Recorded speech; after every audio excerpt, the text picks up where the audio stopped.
Et dans la famille, nous sommes des amoureux du terroir. Donc à partir de là, on cherche toujours des terroirs où on peut développer des nouveaux produits. On a toujours eu l'idée de faire quelque chose en Champagne depuis longtemps.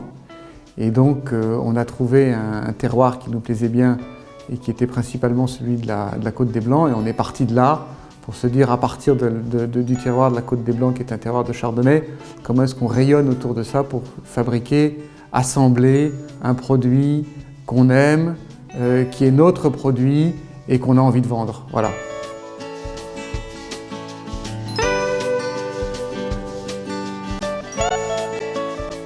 On a quand même un rang à tenir qui est un rang de très très haute qualité et on a cette vision des choses. On l'a toujours eu depuis plus de 150 ans dans la région de Bordeaux.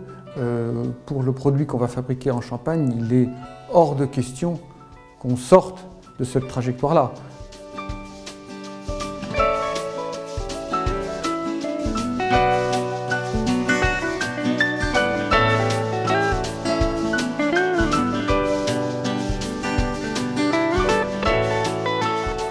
Alors donc ça c'est ce qu'on a rentré du Ménil, hein, donc grand cru de Chardonnay. Donc on a bien la caractéristique du Chardonnay, déjà la couleur. Et au niveau qualité, on est vraiment sur les grands crus, c'est-à-dire qu'on a ce côté très minéral au nez, côté fleurs blanches, délicat, acacia, fruits secs, mais du type citrus. Hein. On est sur du citron sec, sur du pamplemousse, des choses très, très, très pointues.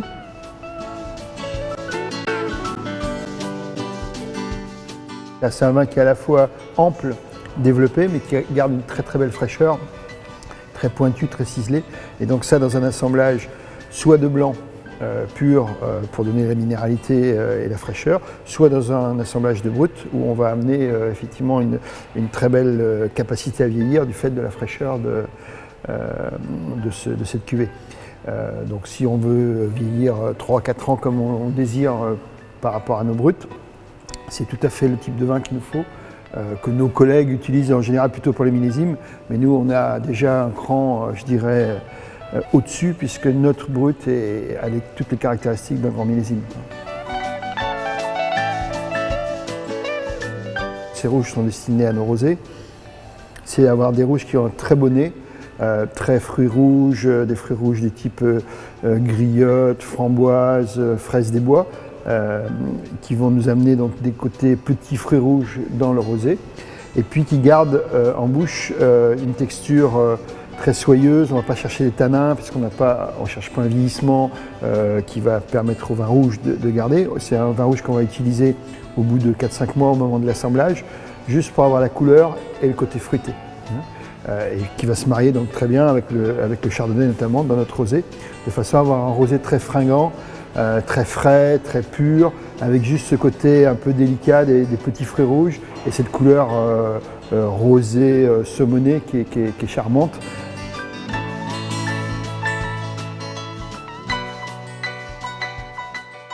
On a la chance de pouvoir faire le vin rouge nous-mêmes.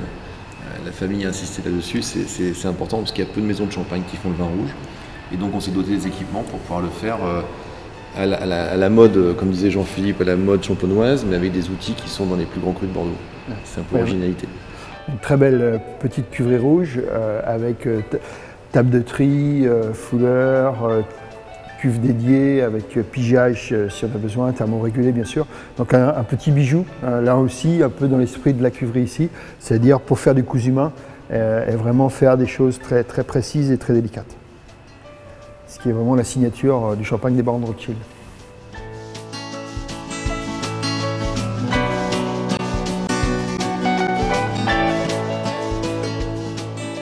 On est là pour le long terme, on est là pour ancrer une marque dans la région, une marque familiale, parce que c'est de plus en plus rare dans cette région d'avoir des marques familiales, des marques portées par des familles. Et donc on est là pour ancrer dans la région et sur les marchés une marque avec une image de famille, et ça on y tient absolument. Ce choix effectivement est le reflet de l'image qu'on veut donner de ce produit, qui est une image de famille, d'une cohésion familiale qui s'est engagée vers une aventure qualitative et une aventure extrêmement excitante. Une nouvelle aventure pour nous et On n'est pas sur les quantités, ça c'est clair.